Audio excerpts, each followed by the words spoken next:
Good evening बेटे। जो chapter चल रहा है ना, एक तो जो पिछले नए वाले हो ना, जिनने एक दो दिन में, तो ये याद रखो ये कि तुम्हारी नाइन्थ बहुत ज्यादा स्ट्रांग थी। आज बात करते हैं बेटा इस बारे में भी, ठीक है ना।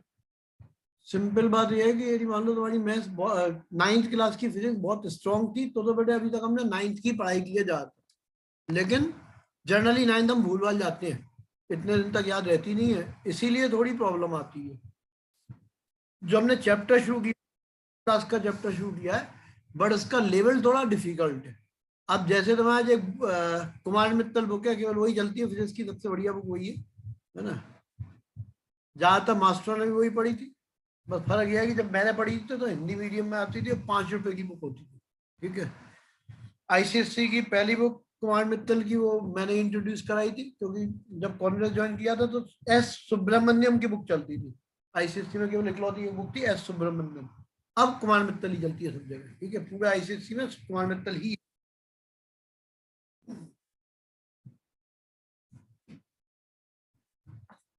और पूरा पेपर इसी में से आता है, लेकिन जो सीबीएसई वाले हैं उनको हमेशा एनसीईआरटी के क्वेश्चन बाद में करा देते हैं 12th में। 11th में करो ना करो कोई दिक्कत नहीं, बट 12th के एनसीईआरटी के क्वेश्चन जरूर करने चाहिए, है ना, सीबीएसई वाले बच्चों को तो मैं खुद ही करा दूंगा। अच्छा, बुक में एक एक्सरसाइज जो अभी मैं तुम्हें शायद भेज दिए ग्रुप पे, है ना, तो वो थोड़े अच्छे लेवल की है, क्वेश्चन आगे 9th क्लास की इक्वेशनों से सॉल्व होंगे, है ना। जब तक तुम सॉल्व करो, हम कल इसी एक लास्ट क्वेश्चन पे हम अटके थे। अटके का मतलब हमें तरीका नहीं आ रहा था क्योंकि तुम्हें नहीं सिखाया था मैंने, है ना। तो जिनको लग रहा है कि हमें डिफरेंशियल वगैरह आता है, बहुत बार मैं करा चुका हूँ, तो डिफरेंशियल इंटीग्रल दोनों ही सिखाऊंगा। तो जिनको लगता है कि आता है वो पहले चाहो तो इस वर्क जो मैंने भेजी हुई है, ठीक है ना, कुमार मित्तल वाली, और दोबारा सुनना हो तो सुन लो, कुछ लिखना हो तो इसमें समझ जाऊंगा क्या कह रहे हो।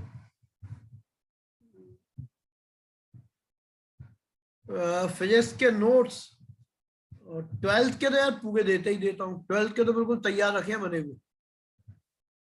इसमें जो अभी तक लिखा हुआ है, जी है, अभी किसी ने शुरू नहीं किया बेटे, एक दो टीचर से बात हुई थी, नंबर दे दूंगा तो मैं, जैसे ही वो शुरू करेंगे बता दूंगा। और एक बच्चे ने पूछा है मैथ्स के ट्यूशन की बात आज कर लेंगे, वो बेटे दोबारा लिख देना बैच में जब ये इकट्ठे हो जाए, अभी इन्हें इकट्ठे होने टाइम लगता है, रोज आना थोड़ा टाइम लग जाता है ना भाई, 5 मिनट बाद ये सारे इकट्ठे हो जाएंगे, तब दोबारा पूछ लेना। और नोट्स की बात यह है कि 12th के बिल्कुल बने रखे हुए हैं, वो तो तैयार है। 11th के, क्योंकि मैं 11th पहले नोट्स बनाते ही था, तो वो दे दूंगा, क्योंकि बच्चे कहेंगे तो दे दूंगा शॉर्ट में, ठीक है ना, नोट्स भी दे दूंगा। अभी आ जाओ तुम, और जिन लोगों को डिफरेंशियल बहुत अच्छा समझ में आ गया वो प्लीज 2-4 मिनट अपना दूसरा काम कर लो, इंटीग्रल पे दोबारा जगा दूंगा तुम्हें, है, और सुनना हो तो सुन लो। मैं मान के चल रहा हूँ आज ही बच्चा है तो उसको समझ में नहीं है तो जरूर पूछ लेना, यहीं से शुरुआत मान लो। होता क्या है, 9th में हमने इस तरह के क्वेश्चन नहीं किए थे जिनमें टाइम का इन्वॉल्वमेंट डायरेक्ट दिया हो, टाइम की इक्वेशन नहीं की थी हमने, है ना। अब टाइम की इक्वेशन का मतलब होता है, ये तो इक्वेशन कहलाती है, जैसे x is equal to t⁻³ -4t² +5, है ना, ये टाइम की इक्वेशन। इस तरह के क्वेश्चन हमने 9th में नहीं किए थे, इनको करना सीख रहे हैं बाकी सारे 9th वाले इस चैप्टर में, बस ये एक नया आइडिया ये। अब ये कैसे निकलते हैं, इसके लिए पहले तो ये सीख लो, x जो होता है ये डिस्टेंस या डिस्प्लेसमेंट को रिप्रेजेंट करता है। एक बार यदि हमें स्पीड निकालनी होती है, तो स्पीड निकालने का फॉर्मूला क्या था, डिस्टेंस अपॉन टाइम, या हम कह सकते हैं चेंज इन डिस्टेंस या डिस्प्लेसमेंट, हम इसको ऐसे बोल सकते हैं del x upon del. Del का मतलब पूरी फिजिक्स में डेल ट्राइंगल का मतलब होता है चेंज, कहीं भी लिख लो, जहां भी ये डेल बना हो ट्राइंगल, ट्राइंगल का मतलब होता है चेंज, ठीक है। तो इसका मतलब ये होगा कि यदि मान लो हमें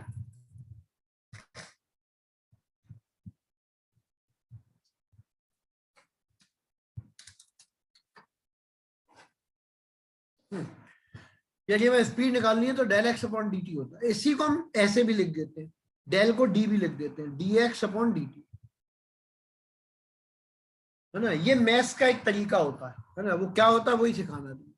और यदि मैं एक्सेलेरेशन लिखना होता है तो जो एक्सेलेरेशन है वो होता है del V, change in velocity, upon del T, change in time, या हम कह देते हैं A is equal to D we upon D.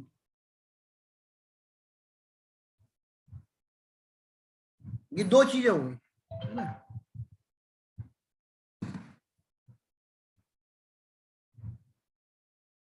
अब हम क्या करेंगे, हमें इस पे फोकस करना है, d x upon d t क्या होता है, d we upon d t क्या होता है, कैसे निकलेगा वो सीखना है इस इक्वेशन, ठीक। और नई कोई चीज, डिस्टेंस अपॉन टाइम होता है, acceleration change in velocity upon time होता है, बस लिखने का तरीका बदल गया, है ना। स्पीड का मतलब वी, तो वी तो ये हो गया, वी इज इक्वल टू क्या होगा, D x upon d t, ये वी होता है। और ए क्या होता है, ए होता है डी वी अपॉन डी, ये दो फॉर्मूले याद कर लो। अब क्वेश्चन इज कि हम ये D x upon d T कैसे निकालेंगे, है ना। dv अपॉन dt कैसे निकालेंगे इसको सीखने के लिए, और तुम्हें भी जिसको नहीं आया तो चैट बॉक्स में लिख देना, है ना, यहाँ तक कोई बात पूछने को रह गई हो, है ना।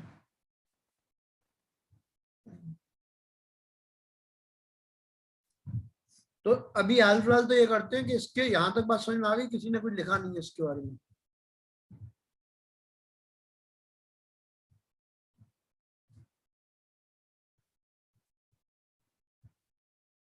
हाँ ये पहले वाला ही है अभी 2-4 मिनट के लिए, फिर बदल जाएगा एकदम। अब आ जाओ y is equals to x की पावर n, है ना। हम चाह रहे हैं डिफरेंशियल कैसे सीखे, ये जो डी डी एक्स होता है ना, इसी को डिफरेंशियल बोलते हैं, डी डी टी, है ना, डी डी एक्स, इसी को डिफरेंशियल बोलते हैं। तो हम अब डिफरेंशियल सीखना चाह रहे हैं, इसके लिए डिफरेंशियल इंटीग्रल दोनों आना जरूरी है, ठीक है भाई। इतना जरूरी है कि डिफरेंशियल इंटीग्रल के एक एक करके फॉर्मूले जिनकी हमें जरूरत पड़ती है कि हम सीखते जाएंगे। पहला फॉर्मूला लिख लो, ये y दिया है तो dy upon d x, d y upon d x is equal to होता है n x की पावर n-1, ये फॉर्मूला हो। हमारा एम क्या है, कल एक क्वेश्चन में हम अटके थे, उस क्वेश्चन को सॉल्व करना हमारा एम है ना, इसलिए सब सिखाना पड़ रहा है। तो ये पहला फॉर्मूला हो गया, y is equal to x की पावर n। अब तरीका समझो, मान लो तुम्हें दिया y is equal to 4x² और तुमसे कहा गया dy अपॉन डी एक्स करो, तो सिंपल काम कर देना, इस 2 को इधर मल्टीप्लाई कर दो, 4 इंटू 2 कितना हो गया 8, और x 2-1 वो 1 ही हो जाएगा। यदि मान लो y इज इक्वल टू दिया है 4x, तो फ्रीक्वेंटली याद होना चाहिए dy अपॉन डी एक्स कितना होगा, केवल 4 होगा।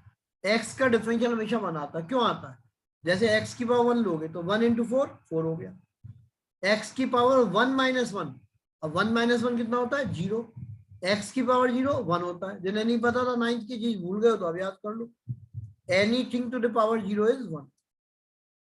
तीसरी चीज ये याद कर लेना, यदि दिया है y is equal to any constant से 5 है, तो dy अपॉन डी एक्स इसका निकालेंगे तो ये हमेशा 0 आता है। इसका भी रीजन यही है, x की पावर 0 लिख लो यहाँ पे, तो 0 आगे मल्टीप्लाई होगा तो सब कुछ 0 हो गया, है ना। ये 3 चीजें में यदि कोई डाउट है, दिक्कत है, खासतौर से जो 2 बच्चे आज ही प्रकट हुए हो ना, उन्हें यदि कोई डाउट है तो ये मान के चलो आज ये पहले दिन ही हो रहा, इतना तो दोबारा सीख लो, है ना। और यदि डाउट नहीं है तो मैं 2 क्वेश्चन कराऊंगा, फिर इंटीग्रेशन का नंबर आ जाएगा। देखो पहला तो ये हमें दिया है y is equal to x³ minus 4x² and +5। जब हम इसका डिफरेंशियल करेंगे तो लिखेंगे dy upon d x is equal, अब x³ है तो इसका अलग से टुकड़े से कर लो, जो यहाँ लिखे हुए इन्हीं टुकड़ों की जरूरत होगी और किसी की पड़ती नहीं है, तो ये जाएगा 3x², ठीक है, ये पावर आगे आ गई और ये एक पावर कम हो गई, फिर माइनस है तो माइनस ही रहेगा। अब 4 इंटू 2, है ना, जैसे अलग अलग टुकड़ों में किया ऐसे कर लो, 4 इंटू 2 8, तो 8x हो गया, +5, 5 का कितना होता है 0, कांस्टेंट का 0 होता है तो +0 लिख दो, या ऐसे लिख दो 3x² माइनस 8। ठीक, इतना यदि आ गया है तो हमारा पर्पज फिजिक्स वाला सॉल्व हो जाएगा। ये मैथ्स की बातें हैं, है ना, मैथ्स की बातें। तुम में से भाई अलग अलग कई बार बोल चुके हो मैथ्स का सजेशन, मैथ्स तुम सबको मैंने तो दूसरे टीचरों के नंबर भी दिए थे, अभी तक किसी ने किसी के यहाँ फीस भी जमा कराई नहीं है, मुझे अच्छी तरह मालूम है, क्योंकि हमारे यहाँ एक बच्चे ने फीस जमा की है ना, एक ने किसी ने ऑनलाइन कर दी है, वो जरूर डेफिनेटली पुराने वाले तो जानते हैं कि करा देंगे तो करा ही देंगे, कोई दिक्कत नहीं, है ना। और अभी घर मत भेजना, है ना, क्योंकि तबीयत हमारी एक बेटी को तो पहले ही था, दूसरी को भी है, एक आध दिन में मेरा नंबर भी लगने ही वाला है, बुखार धीरे धीरे आना शुरू हो गया है ना। बैच अभी चलता रहेगा, कोई दिक्कत नहीं, जिस दिन बहुत ज्यादा दिक्कत होगी शायद 5 मिनट या 10 मिनट की टुकड़ी मार देंगे, मतलब 10 मिनट जल्दी खत्म कर देंगे, वो एक अलग बात है, बाकी बैच डेली होगा। ठीक, अब मैथ्स के लिए कई बार बात हो चुकी है, तो यदि तुम सब जगह ट्राई कर चुके हो तो एक आखिरी ट्राई हमारे यहाँ भी कर लेना, लेकिन हमारे बैच का कॉम्बिनेशन थोड़ा अलग है, क्योंकि मुझ पे बहुत ज्यादा टाइम होता नहीं है, इसलिए पूरा बैच में नहीं संभाल सकता, है ना। उसका रीजन ये कहने को MSc मैथमेटिक्स है, तो MSc मैथमेटिक्स में ना मैं मैथ्स का टीचर होना चाहिए, फिजिक्स क्यों पढ़ा रहा हूँ वो बता दिया, सारे स्कूलों के PGT फिजिक्स पढ़ा, कम से कम 8 स्कूलों में पढ़ा चुका हूँ, इंक्लूडिंग पीटर्स, कॉनरेड्स, रागिन स्वरूप, सिम्किंस, है ना, बड़े बड़े स्कूलों में सब में पढ़ाया है, लेकिन अब कई समय से बंद कर दिए थे। पीटर्स आखिरी पढ़ाया था 2008-9 सेशन, 1 साल पढ़ाया था पीटर्स, है ना। फिर उसके बाद सब जगह से छोड़ छाड़ के बैठ गए, और कांग्रेस को छोड़े हुए होगा करीब 27 साल, है ना। तो 27 साल का मतलब अब तो ज्यादातर के मम्मी पापा पढ़े हुए हैं, है ना, उनके बच्चे हैं बहुत सारे। तो ये है, तो इसलिए मैथ्स की कहीं तक अभी कोई बात नहीं बनी है, तो मैथ्स का एक बैच हम शुरू करेंगे, डेट वगैरह मैं बता दूंगा। तरीका ये होगा कि पूरी थ्योरी व्योरी में समझा दूंगा विद एग्जाम्पल, पूरा एक्सप्रेस कर दूंगा, लेकिन जो एक्सरसाइज की प्रॉब्लम्स होंगी ना वो मैं नहीं बताऊंगा, वो मुझसे ज्यादा होशियार है वो बिटिया, है ना, उससे आईआईटी वगैरह के क्वेश्चन भी बड़े आराम से निकलते हैं।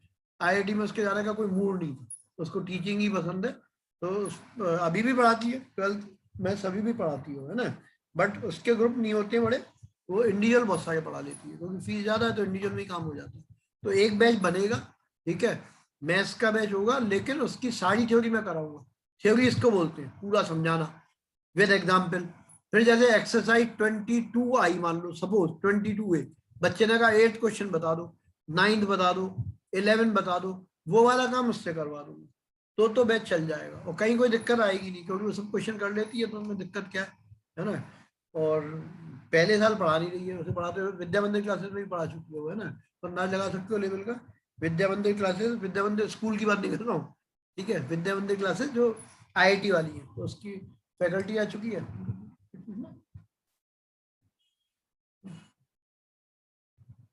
तो उसकी फैकल्टी है, इसलिए कहीं कोई प्रॉब्लम नहीं आएगी। बैच का फॉर्मेट ये रहेगा, और मेरे को लगता है कि किसी को कहीं दिक्कत नहीं आने वाली, आएगी तो फिर हम निपट लेंगे, क्या दिक्कत है ना। मान लो भाई तुम पढ़ तो मेरे ही रहे हो ना, या कि मान लो तुम्हें कोई प्रॉब्लम आएगी तो मुझे फोन करके बता देना, सब मजा नहीं आया, ये दिक्कत आ रही है ना। वैसे तो दिक्कत इसलिए नहीं आएगी क्योंकि थ्योरी तो पूरी मैं ही पढ़ाने वाला हूँ, तो दिक्कत के चांस है नहीं, है ना। और क्वेश्चन सब वो कर देगी, तो मेरा टाइम बचेगा थोड़ा, इसलिए बैच चल जाएगा, अदरवाइज मुश्किल है ना। और क्राइटेरिया रखेंगे 10-11 बच्चे भी हो गए तो चलाते रहेंगे, और वो हो जाएंगे, कोई दिक्कत नहीं, क्योंकि शुरू में यदि बोला होता तो बहुत सारे हो भी चुके होते। शुरू में मैंने इसलिए मना कर दिया था, अब ये किसी के पेरेंट्स के सजेशन पे ही शुरू होगा बैच, है ना, तो 10-11 बच्चे हो ही जाएंगे, तो कोई दिक्कत आएगी नहीं। ये तो बार बार पूछे हुए क्वेश्चन का आंसर हो गया। अब हम डिफरेंशियल खत्म करके इंटीग्रल की बात कर लेते हैं। तो भैया जो सो गए थे वो अब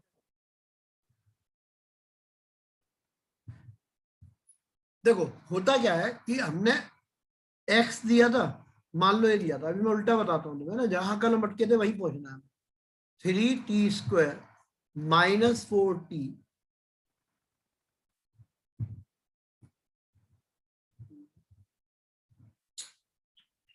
चलो 4t एंड -2, ये दिया हुआ है, ये एक्स है, ये मीटर में है ना। अब मान लो हमसे कहा जाए फाइंड वेलोसिटी, वेलोसिटी निकालनी है, तो ये लिख देंगे dx/dt इज इक्वल टू, और नए वाला में से किसी को नहीं समझ में आया, 2-3 बच्चे नए वाले, तो प्लीज फोन कर लेना 9:30 के बाद, है ना, तो क्या 9th वाला बैच है, नहीं तो इसके बाद ही बता देता तुम्हें। तो ये हो जाएगा इधर मल्टीप्लाई,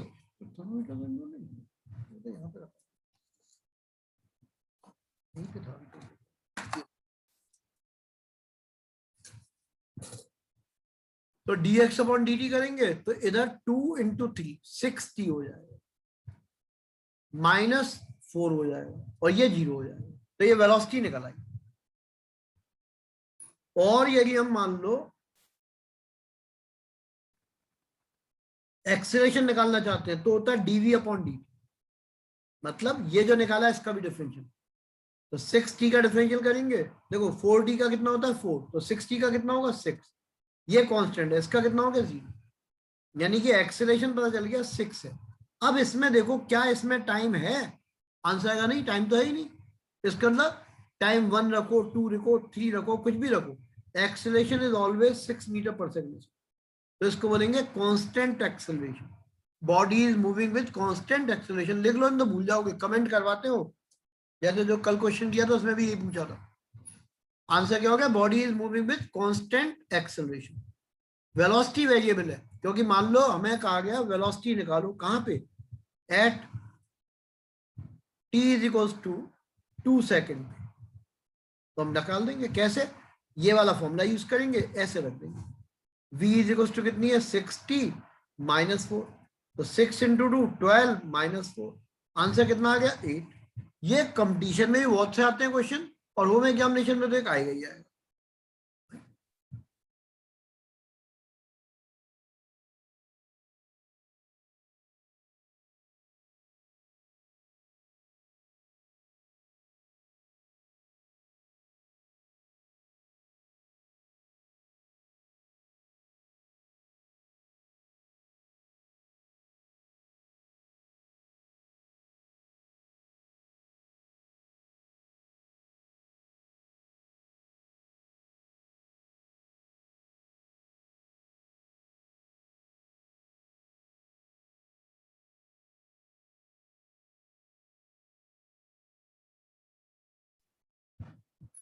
ये एक हो गया भैया। अब इसमें किसी को कुछ पूछना हो तो प्लीज पूछ लो, क्योंकि फिर रिवर्स करना पड़ेगा। रिवर्स क्या होता है वो बताता हूँ, है ना। ये तो सीधा क्वेश्चन हो गया, एक्स दिया हुआ था, डिफरेंशियल कर लिया, वेलोसिटी आ गई, डिफरेंशियल कर दिया, एक्सेलरेशन आ गया, है ना। और आगे बढ़ने से पहले एक क्वेश्चन वो जिसका आंसर तुम्हें लिख के भेजना होगा, या आंसर लिख देना बड़े प्यार से आराम से। क्वेश्चन ये, डिस्टेंस और displacement is given by 3t cube minus 4t square plus 5 metre. ठीक है। कमेंट ऑन एक्सेलरेशन, एक्सेलरेशन के ऊपर कमेंट करना है, मतलब कैसा है, पॉजिटिव है, नेगेटिव है, या क्या आ रहा है वो कमेंट करना है ना। And also find acceleration at t is equal to 3 second. ठीक है, 3 सेकेंड पे कितना एक्सेलरेशन होगा ये भी निकालना। कर दो शुरू। पहले एक्सेलरेशन का फॉर्मूला लिख देना, बात समझ में आ जाएगी क्या आ रहा है।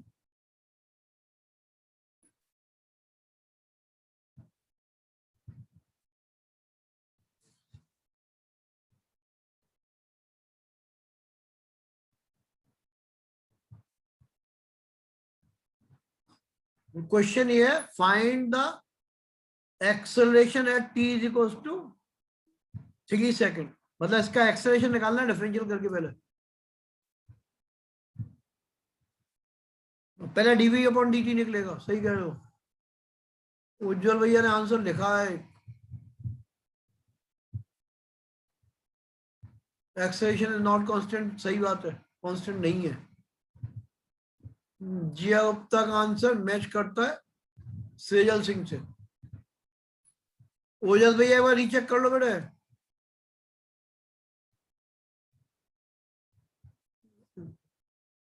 चलो सही है, काफी लोगों ने ठीक लिखा है। इसको पहले तो कर दो वी निकालने का तरीका। वी क्या होता है, dx अपॉन dt होता है।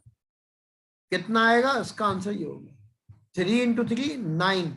ये देख लेना, पहले इसको मल्टीप्लाई करेंगे तो 3 into 3 9t square minus 4 to जा 8t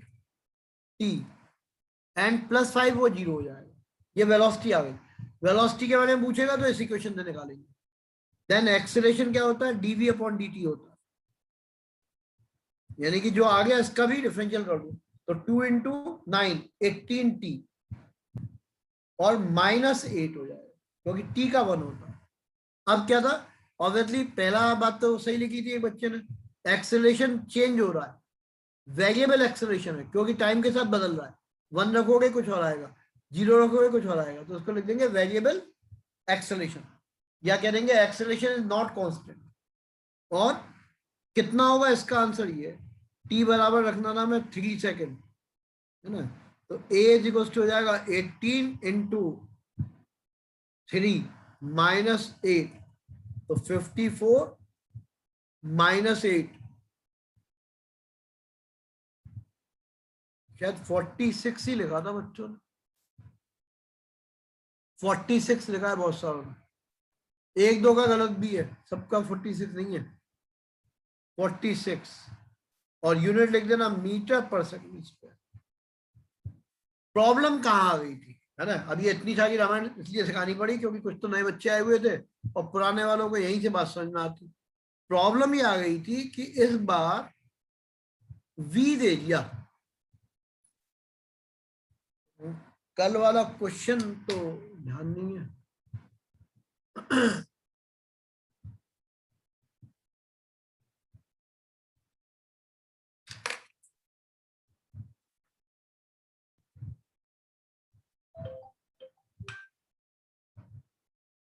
तुम भाई किसी के पास क्वेश्चन हो तो भेज देना फोटो खींच के जरा तुरंत।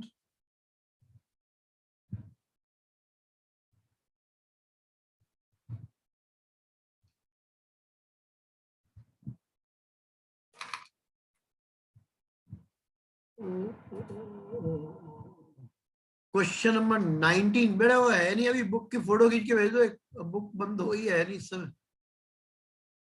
नॉन यूनिफॉर्म, नॉन यूनिफॉर्म का तो जो एक जैसा नहीं होगा तो अब वहीं पे नॉन यूनिफॉर्म भी बोल सकते हो उसको, ठीक है ना। नॉन यूनिफॉर्म का तो जो एक जैसा नहीं है, बदलता रहता है, तो जब पिछला क्वेश्चन था उसको नॉन यूनिफॉर्म भी बोल सकते हो। चलो एक बच्चे ने भेज दी फोटो, बस बस हो गया काम।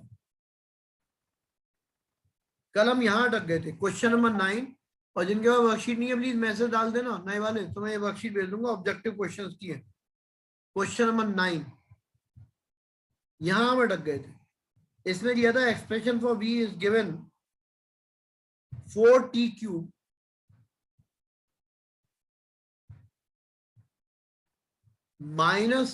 -2t। ये एक्सप्रेशन दिया हुआ है फॉर द वेलोसिटी।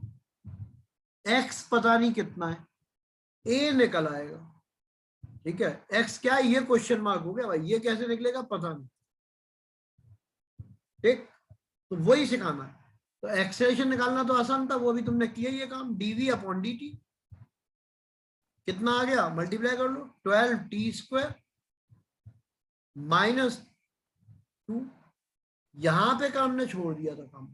क्यों छोड़ा था, उसके पीछे कारण क्या था कि हमें x नहीं पता था, है ना। उसने कहा find the acceleration when x is 2 metre. जब x बराबर 2 मीटर होगा तब बताओ एक्सेलरेशन कितना होगा। ये बेस्ट क्वेश्चन है ना। किसी भी कॉम्पिटिटिव आने में सबसे ज्यादा क्वेश्चन इस टाइप का आता है, तो मोस्ट इंपोर्टेंट मार्क कर लेंगे ना इसको। और थोड़ी थोड़ी कंपटीशन की तैयारी करते रहोगे तो अच्छा रहेगा तुम्हारे लिए। आर्यन भैया पूछना चाहते हो कुछ, बोलो, या बताना चाहते हो। अनम्यूट की सर एक एक बार रिपीट कर दीजिए सर, क्वेश्चन रिपीट। मैं डिस्कनेक्ट हो गया था। हाँ सर। कोई बात नहीं, करता हूँ। क्वेश्चन ये था कि वेलोसिटी तो गिवन थी क्वेश्चन में कल वाले में, हमें एक्सेलरेशन निकालना था, हमने इसको डिफरेंशिएट कर दिया, ये आ गया।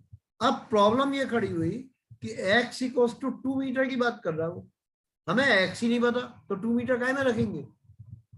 अब तक हम क्या करते हैं, डिफरेंशियल करते हैं तो आगे आ जाती है, पीछे कैसे जाए, रिवर्स कैसे करें, है ना। मतलब क्या हुआ एक बार फिर समझाता हूँ। v is equals to dx/dt है, हमें ये निकालना है, तो इसको बोलेंगे v dt is equals to dx। तो भाई अब x कैसे निकालें, इसी काम को करने के लिए इंटीग्रल होता है। मतलब यदि आगे की तरफ बढ़ना है तो डिफरेंशिएट करते जाओ, बैक जाना है तो इंटीग्रेट करते जाओ। अब इंटीग्रेशन क्या होता है वो सिखाना। तो ये पहली बार हो रहा है ना, जो नए वाले हो घबराना मत, फर्स्ट टाइम इंटीग्रेशन कर रहे हैं। अब नए पेज पे शुरू करते हैं, इसको होल्ड पे कर देते हैं, इस पेज पे हेडिंग डाल दो इंटीग्रेशन। हम वही फॉर्मूले सीखते चलेंगे जो हमारे काम के, है ना। क्योंकि जनरली ज्यादातर जगह ये होता है, हर कोचिंग में एक ही काम होता है, पहले वो डिफरेंशियल पढ़ाते हैं 3-4 दिन लगातार, तो बच्चे को समझ में तो कुछ आता नहीं है। जितनी जरूरत है, मान लो तुम्हें भूख लग रही है थोड़ी और तुम्हें बहुत सारी चीजें खिला दो तो गड़बड़ हो जाएगी।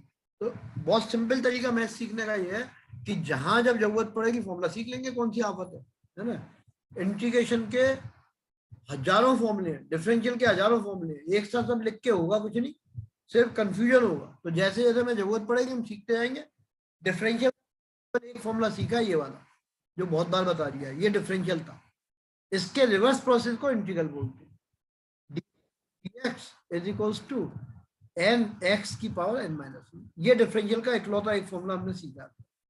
अब बात कर रहे हैं इंटीग्रेशन, है ना। अंग्रेज जो थे वो सम ऐसे लिखते थे,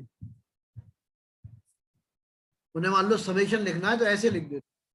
तो जो समेशन की स्पेलिंग शुरू होती है SUM, अंग्रेजों का ऐसे, इसीलिए इसका नाम पड़ गया सम। इंटीग्रेशन का ये लेटर एस है, एक्चुअली इंटीग्रेशन का ये सिंबल होता है, ये अंग्रेजों वाला ऐसे समेशन के लिए यूज किया था, ऐसे समेशन लिखा तो ये पहला लेटर पकड़ लिया, इसीलिए इंटीग्रल बन गया, है ना। ये इंटीग्रल का साइन होता है।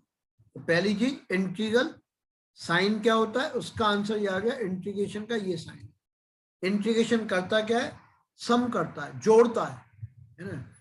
डिफरेंशियल छोटा टुकड़ा करता है, इंटीग्रल बड़े बड़े सम कर देता है, जोड़ लेता है, छोटे छोटे को जोड़ते जाते हैं इंटीग्रल बनता है, टुकड़े करते जाते हैं तो डिफरेंशियल बनता है। जैसे वहां क्या हुआ था, डीवी अपॉन डीएक्स, तो चेंज निकाल लिया हमने, है ना, स्मॉल चीज ले ली, छोटा डी, डीवी मतलब चेंज, तो वहां पे छोटा होता है, यहाँ पे बड़ा होता है। तो समेशन का मतलब होता है जोड़ना, उसी को बोलते हैं इंटीग्रेशन। ये तो एक बात हुई जनरल वाली। अब कैसे होता है, इसके लिए एक फॉर्मूले की हमें जरूरत है, वो याद कर लो, उतार लो, लिख लो। इंटीग्रेशन ऑफ एक्स की पावर एन और डीएक्स और लगा होता है ना। जैसे मान लो कोई गाय वगैरह होती है ना, उसके संग रस्सी होती है, ऐसे ही इंटीग्रल में डीएक्स लगना कंपलसरी है। तभी तो ये जरूरत पड़ी थी। हमने क्या किया, v is equals to d x upon d t, ये पढ़ा था हमने, रिवर्स प्रोसेस होता है इसका, इधर मल्टीप्लाई कर दिया तो D x is equals to v D T आ गया। अब दोनों तरफ इंटीग्रेशन कर देंगे, ये तो छोटा टुकड़ा है, जोड़ देंगे, दोनों तरफ इंटीग्रल कर देंगे, तो जब इंटीग्रल करेंगे तो ये एक्स आ जाएगा और ये वैल्यू आ जाएगी जो भी आएगी। अब इंटीग्रल करेंगे कैसे, उसका आंसर ये, इंटीग्रेशन ऑफ एक्स की पावर एन डी एक्स, इसका फॉर्मूला ये होता है एक्स की पावर एन प्लस वन, वहां पे माइनस हुआ था या प्लस हो गया, divided by n plus one, ठीक है। लेकिन और प्लस एक कांस्टेंट और आता है, जब भी इंटीग्रल करते हैं कांस्टेंट आता है, कांस्टेंट ऑफ इंटीग्रेशन, इसकी वैल्यू हम निकाल सकते हैं, है ना, ये सी लिखते हैं हमेशा, कांस्टेंट ऑफ इंटीग्रेशन। लेकिन एक इंपॉर्टेंट बात है, जब भी ये फॉर्मूला सीखा है सिखाया जाए तो हर टीचर को ये जरूर बता देना चाहिए n is not equals to minus, n की वैल्यू माइनस वन होगी तो फॉर्मूला वैलिड नहीं है, बाकी एन की हर एक वैल्यू के लिए फॉर्मूला वैलिड है। उसका रीजन क्या है, मान लो तुमने यहाँ माइनस वन रख दिया, तो भाई minus one into plus one कितना हो जाएगा, zero, anything divided by zero is infinite, तो फॉर्मूला बेकार हो गया। तो ये तुम्हें याद रखना है। कहने को मैं अभी एक बार और समझाता हूँ पूरी बात तुम्हें, पहले ये फॉर्मूला उतार लो और कंडीशन जरूर उतार लेना। 90% टीचर कंडीशन गायब कर देते हैं तो बच्चे को लास्ट में कंफ्यूजन होता है, ठीक है। ये फॉर्मूला हर चीज के लिए एप्लीकेबल है, केवल इसको छोड़ के, any value other than this, तब ये फॉर्मूला एप्लीकेबल होता है, ठीक है, हमेशा एप्लीकेबल होता है। जब बड़ी चीज निकालनी होगी, मतलब जैसे एक्स दिया है, निकालनी है डिफरेंशियल, वेलोसिटी से एक्सेलरेशन निकालना है डिफरेंशियल, उल्टा करेंगे ना तब फिर इंटीग्रेशन की जरूरत पड़ती है। कैसे पड़ेगी वो भी पूरा सिखाऊंगा, अभी तो तुम ये फॉर्मूला याद कर लो पहले। अब आंसर जरूर लिखना बेटे, क्योंकि तभी समझ में आएगा, क्या बात तुम कम समझ पाओगे, मैं उसी तरह से और ज्यादा बढ़िया समझा दूंगा तुम्हें। इंटीग्रेशन करना है हमें किसका, एक्स की पावर 3, यहाँ डीएक्स अपने आप लिखा ही होता, ठीक है, लिख दो उसमें, बक्से में लिख दो, क्या लिख दो,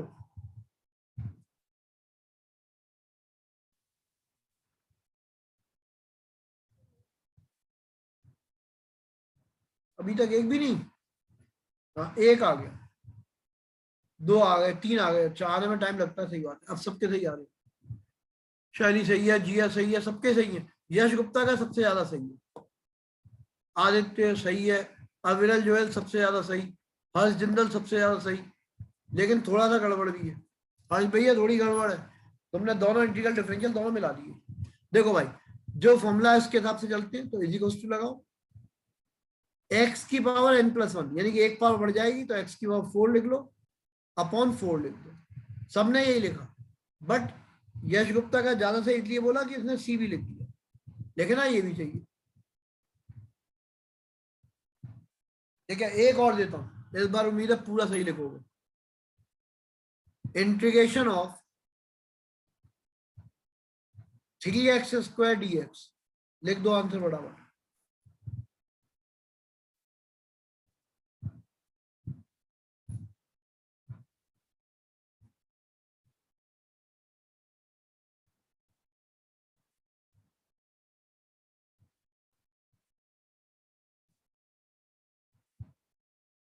वो या तो आंसर लिख देना बड़े,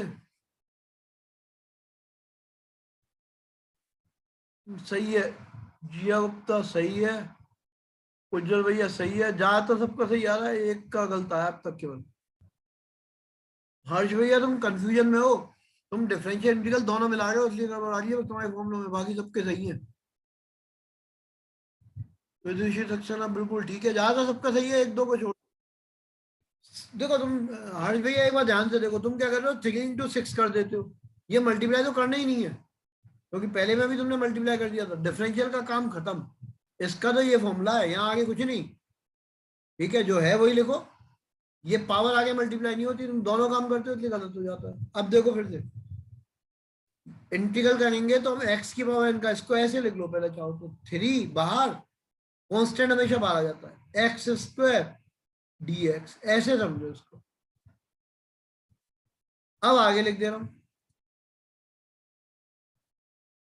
तो आगे ये आएगा 3, तो यही था, केवल इसका एक्स स्क्वायर का करना है, तो आगे मत लिखो, फॉर्मूला ये है, एक्स की पावर 2+1 अपॉन 2+1, और बाद में प्लस का सी, तो 3 से ये 3 काट दो, तो ये आएगा आंसर, x³ + c। बहुत सारों ने ऐसे लिख दिया, वो भी सही है, 3 अपॉन ये ऐसे लिखा, ठीक है, काटा नहीं है बहुत बच्चों ने। आंसर हो गया x³ + c। एक और लास्ट, फिर क्वेश्चन पे आ जाएंगे।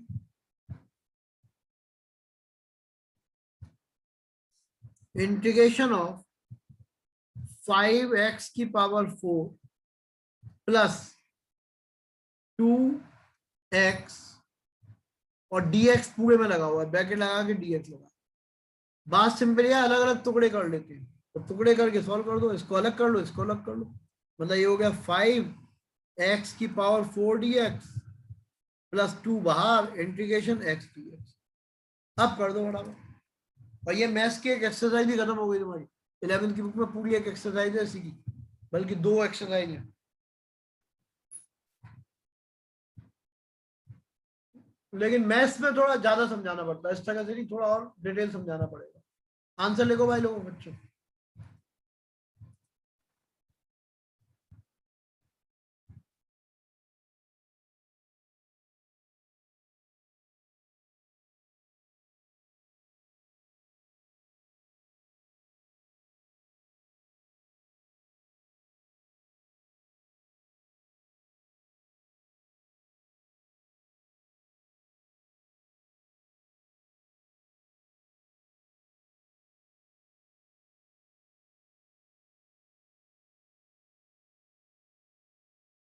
तुमने काफी बच्चों का सही है, जिनका गलत है मैं करूंगा नहीं, क्वेश्चन में ही सीख ले रखो। देखो ऐसे किया करो, ये पहले तो फॉर्मूला याद करो, ये फॉर्मूला है, कांस्टेंट सब बाहर आ जाते हैं, x⁴n dx, इसका फॉर्मूला ये है, सिंपल याद करो, x⁴n+1, एक ज्यादा, अपॉन n+1, प्लस एक कांस्टेंट लगा देते, तो ये 5 ऐसे ही लिखो। अब सिंपल बात है बेटा, ज्यादा मुश्किल काम नहीं है, x की पावर एक बढ़ानी है, तो x की पावर कितनी हो जाएगी, 5 अपॉन 5, ऐसे लिखो, प्लस अलग अलग सी लिखने की जरूरत नहीं होती, पूरे इंटीग्रेशन में एक बार की सी लगाते हैं, 2 इंटू x², क्योंकि 1 पावर हुई तो 1 का तो 2 हो जाएगा, ठीक है, अपॉन 2 प्लस सी, तो 5 से 5 काट दो, 2 से 2 काट दो, तो आंसर हो गया x⁵ plus x² plus constant, ये आ गया। एक लास्ट क्वेश्चन, इस बार भाई लोगों मल्टीप्लाई गलत मत करना, लास्ट क्वेश्चन ये है इसका, ये थोड़ा अलग कर दिया जरा सा, 3x² + 2। अब इसमें संभाल के लिखना, ये पता चलेगा 9 पास या फेल, ये तय करेगा क्वेश्चन, dx लगा सकते हो, ठीक है, तुम 9 पास या फेल, ये क्वेश्चन तय कर देगा। आंसर बोलूंगा नहीं किसका गलत है, अब वो तुम्हें तय करना बेटे। कांस्टेंट पूरे एक के लिए आता है, किसी एक जगह लिख दो, अलग अलग लिखने की जरूरत नहीं है ना, सी केवल एक जगह लगा देते, पूरे इंटीग्रल को, चाहे इसमें 50 टर्म होंगे, केवल एक जगह लिख दो। अब उज्जवल भैया थोड़ा गलत है, जरा सा चिंगी सा गलत है, आदित्य भैया थोड़ा गलत हुआ, आर्यांश पूरा सही है।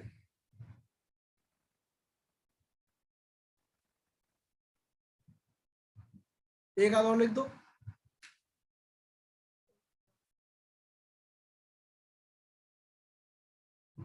ज्यादातर सही है, लेकिन बस थोड़ा एक टर्म आगे बढ़ा देने की वजह से गड़बड़ हुई। देखो भाई, इसके भी टुकड़े कर लो। इंटीग्रेशन 3 बाहर चले जाएगा, एक्स स्क्वायर प्लस, इसको एक बार लिखता हूँ, dx तो ये लिखोगे लिखोगे, प्लस इसको ऐसे लिखेंगे 2dx, इसको लिख लो 3 इंटीग्रेशन एक्स स्क्वायर dx। चाहो तो अपनी बुक की एक इंटीग्रेशन की पहली एक्सरसाइज खत्म कर लेना, बड़े आराम से खत्म हो जाएगी। 2 बाहर आ जाएगा, इंटीग्रेशन dx, ठीक है। अब ये 2 बाहर ले लिया, dx, इसका बस ध्यान रखना है, ये लिख लो बड़ा बड़ा, integration dx is equal to होता है x, कांस्टेंट तो लगेगा ही लगेगा। क्यों होता है इसका रीजन समझो, इंटीग्रेशन x की पावर 0 dx, इसीलिए कहा था 9 पास या फेल, है ना। x की पावर 0 कितना होता है 1, तो x की पावर 0 dx, ये 1 हो गया। फिर आगे सॉल्व करो, तो x की पावर 0 + 1 अपॉन 0 + 1, ठीक है। तो ये इंपॉर्टेंट मार्क कर लो,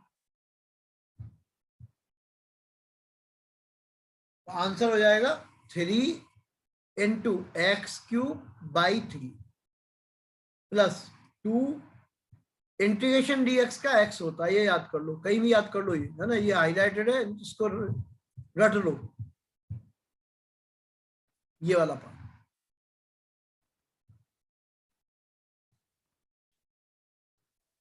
फिर आ जाएगा ये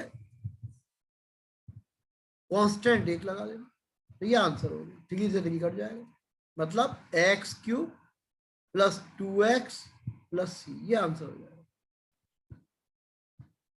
ठीक।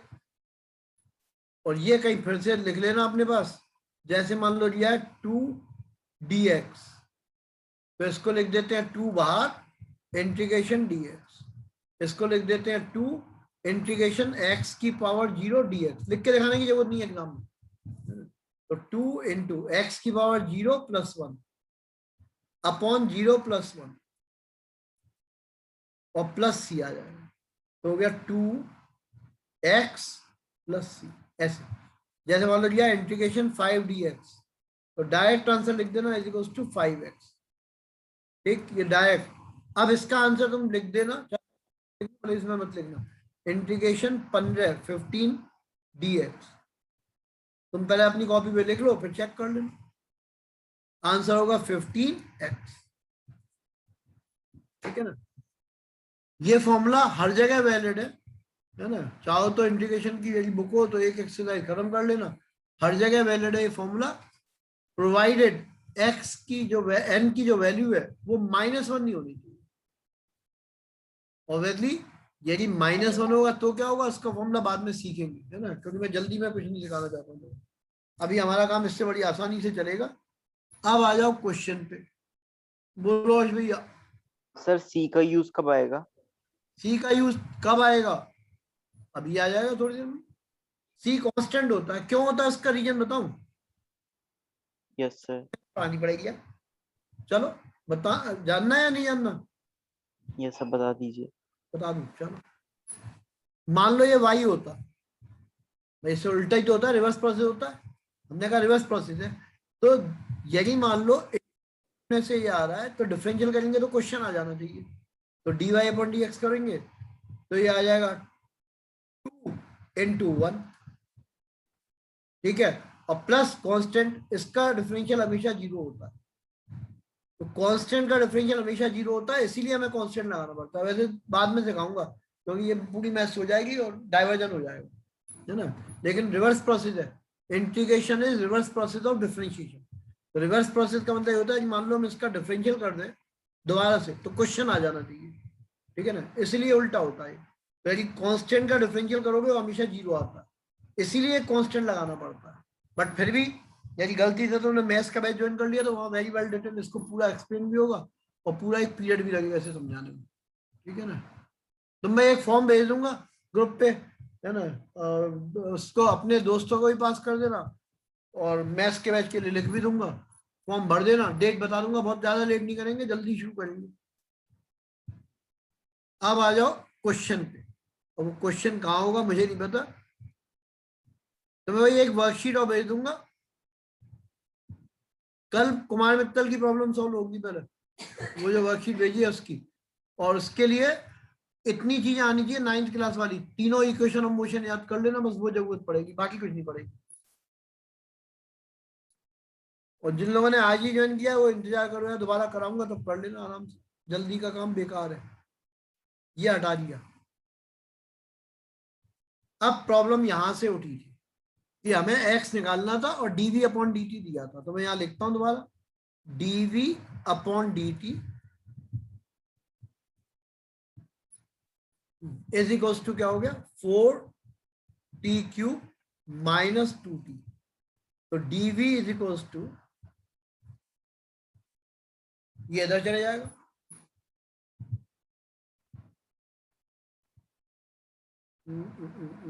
सुधारता हूं, एक छोटी चीज में गड़बड़ है, अभी सुधारता हूं।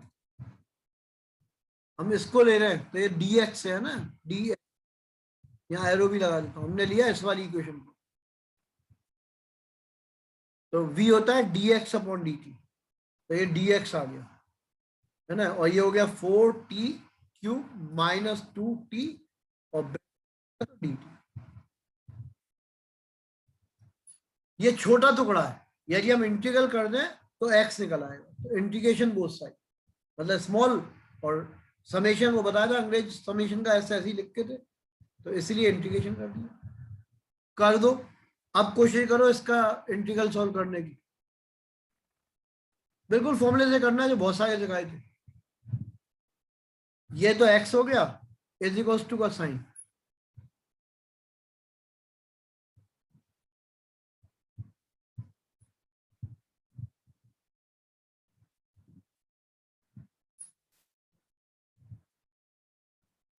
एक भी नहीं लिखा है, एक दो ने, एक ने लिख दिया, आधे भैया तुमने तो शायद पहले लिख दिया था, दोबारा लिख दो, चेक कर दूंगा। बेटा 4 से 4 काट दो, किया आपने बिल्कुल सही है, 2 से 2 भी काट दो, शैली दीक्षित बिल्कुल ठीक है, बस 4 से 4 काट दो। कृष्ण भैया बिल्कुल सही है, सी और लगा देना प्लस का,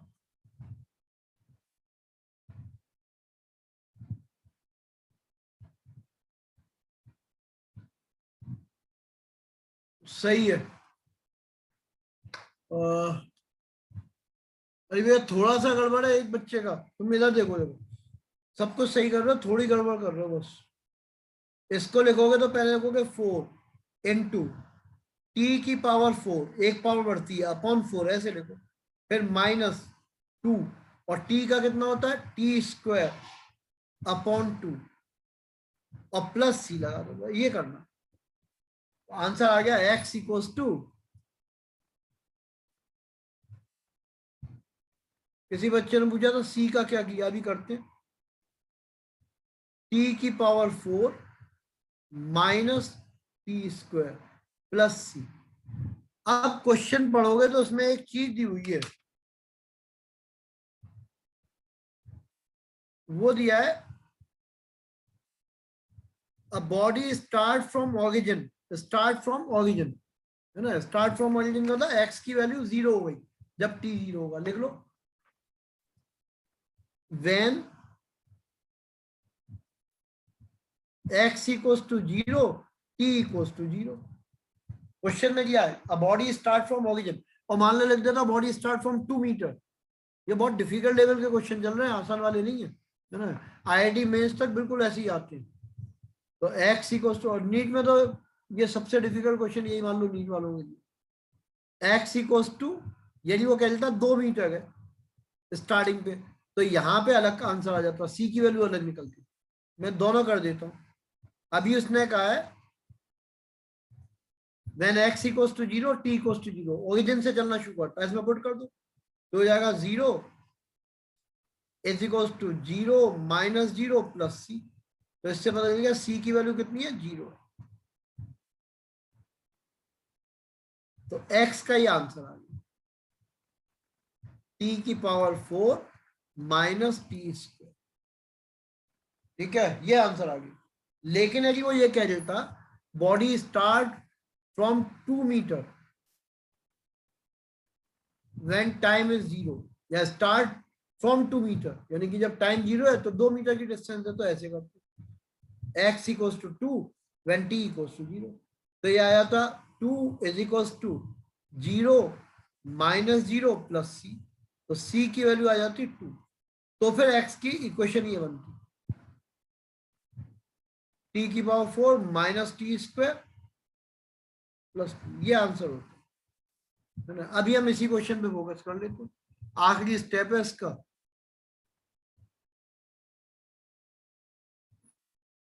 क्वेश्चन में दिया इसने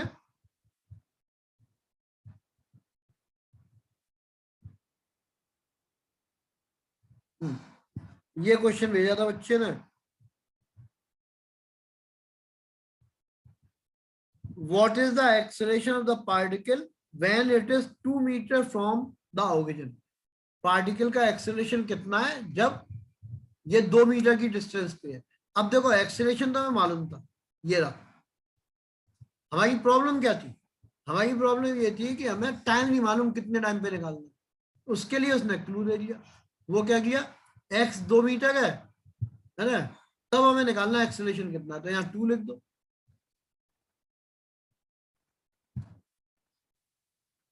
t की पावर 4 माइनस टी स्क्वायर, ठीक, और ये रह जाएगा तो माइनस 2 इज इक्वल टू 0। अब इसके आगे की बात भाई तुम ही कर सकते हो सॉल्व, है ना। फैक्टराइजेशन यदि आता है तो सॉल्व हो जाएगा। 2 के ऐसे दो फैक्टर जिनका डिफरेंस बनाता हो। ओजस भैया पूछो क्या क्या पूछना चाहते हो। सर मुझे ये पूछना है कि आपने ये x और t को 0 कैसे ले लिया? क्वेश्चन में लिखा है बेटे उसने, particle start from origin. Origin यहाँ का सर कितना हो गया, वो तो लिखा है, पर सर टाइम कहाँ लिखा है? स्टार्ट स्टार्ट कब करता है, जब टाइम 0 होता है। अच्छा, भाई तो जहां से सर तुम जब अपनी कार शुरू करोगे वहीं से तो टाइम 0 लोगे, है यस सर, और ना। जब तो सर x 2 है तो भी टाइम 0 है? टाइम तो तब भी 0 होगा, ये ना। सर ये समझ में नहीं आया कैसे। स्टार्ट फ्रॉम 2 मीटर, तो स्टार्ट जब भी करेगा तो टी 0 होगा। अच्छा अच्छा, ठीक यस है, सर, जब भी स्टार्ट करेगा कोई भी काम स्टार्ट होगा तो शुरुआत में 0 होगा, यस सर, यस सर, ये पूछना, थैंक यू सर। इसीलिए लिया था। अब इसके फैक्टर करना तुम्हारा काम है, ठीक है। वैल्यू रख देना, आंसर आ जाएगा, क्योंकि आज हमारा अगला बैच भी है, इसलिए आनंद भैया बोलो क्या कह रहे हो। सर इसको हम ऐसे भी तो कर सकते थे, जैसे मतलब हम dx अपॉन dt निकालते हैं सर, मतलब जब वेलोसिटी निकालनी होती है तो सर उसी का उल्टा कर दे तो भी तो ये वाली इक्वेशन आ जाएगी। ये क्वेश्चन तो उल्टा करके आइए, उल्टा कैसे करोगे तुम, इसका उल्टा करोगे कैसे, बिना इंटीग्रल हाँ के कैसे उल्टा होगा। सर मैंने किया भी था, आपको बहुत पहले ही आंसर लिख तुम दिया समझे था। नहीं, वो तो शॉर्टकट कर दिया होगा तुमने कोई। नहीं सर, जैसे इसमें 4t³ माइनस 2t लिखा है, हाँ तो सर ये 4 तभी आया होगा जब t की पावर अब तुम बच्चों को गलत चीजें सिखाओ मत, है ना, बेसिक से सीखना तो बेटे। ये तभी, ये पता है क्या कह रहा है, बच्चा स्मार्ट है ना, लेकिन भैया ऐसा काम मत करना, प्रॉपर तरीके से चीजों को सीखो, उसमें ही हम सबकी बधाई है। ये क्या मैं करने को कर सकता हूँ, वो शॉर्टकट कहलाते हैं हमारी लैंग्वेज। ये कह रहा है इंटीग्रल, मैं तुक्का मारूंगा। तुक्का कैसे मारूंगा, यहाँ अपने मन से सोच लूंगा 4 कब आएगा, जब यहाँ x की पावर 4 होगा, हाँ सर। 4 होगा तभी तो आएगा। तो भैया ऐसे तुक्के मार, सर इसमें तुक्का क्या सर, वो ये तो पूरा तुक्का प्रॉपर है, आएगा ही। इसको प्योर तुक्का बोलते हैं, समझ गए ना, इन्हीं को शॉर्टकट बोलते हैं। ये सब आईआईटी में बहुत काम आते हैं, लेकिन शॉर्टकट की लंबी लिस्ट बनी रखी है मेरे पास, अभी मैं जानबूझ के नहीं बता रहा हूँ उन्हें, है ना। नहीं तो बहुत शॉर्टकट है, बड़े अच्छे अच्छे शॉर्टकट है, लेकिन वो Yes, जानबूझ के अवॉइड किया, इसीलिए पूरा सिखाया है ना। ये पता, ये बच्चा कह रहा है बिल्कुल सही है, कोई दिक्कत नहीं, कि हम तुक्का मार लेते कि ये 4 कब आएगा, तो इधर मल्टीप्लाई कर देते तो आ जाता, फिर ऐसी तुक्का, इसने आंसर शुरू में लिखा भी था, बट मेरे को तो भाई प्रॉपर तरीके से सिखाना है, ठीक है ना। yes sir. आइडिया अच्छा है, लेकिन हम नहीं अप्लाई करेंगे अभी। एक्चुअली यदि तुम स्कूल में कराए, जैसे क्वेश्चन तो ये आएगा, अब ये स्कूल में कराए तो मास्टर तो 0 दे देगा, ये मुझसे लड़ने आ जाएंगे। और यही कारण है, मैं बार बार तुम्हें रिमाइंड करा रहा हूँ, 12th के बोर्ड में जो बच्चे कंपटीशन की तैयारी कर रहे होते हैं, उनमें से 50% की कंपार्टमेंट है, उठा के देख लेना, अच्छे अच्छे कोचिंग वालों की।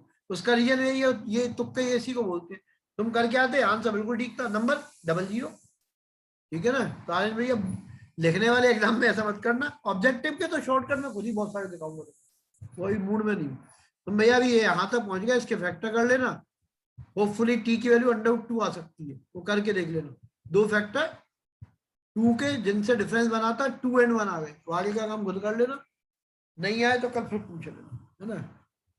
और अभी जो कुमार मित्तल की वर्कशीट भेजी हुई है ना, क्योंकि आज बहुत देर से भेजी थी इसीलिए हम डिस्कस नहीं किए, केवल 3 इक्वेशन के ऊपर बेस्ड है। ये 3 इक्वेशन जिन्हें आती है वो सारे क्वेश्चन सॉल्व कर सकते हो। इक्वेशन ही है v is equals to u plus at, s is equals to ut plus half at square, कहने को हम इनका डेरिवेशन वगैरह सब करा चुके हैं। और तीसरी होती है v square is equals to u square plus 2as। 9th की कंसाइज की बुक यदि आती है तो उसके आगे की एक्सरसाइज मान लो इसको, है ना। तो अपने हिसाब से खत्म कर लेना, कल उसकी वर्कशीट के पहले कुमार मित्तल की सारी प्रॉब्लम खत्म करेंगे, जिससे चैप्टर का एक पार्ट खत्म। और मंडे से ग्राफिकल रिप्रेजेंटेशन शुरू होगा, है ना। ये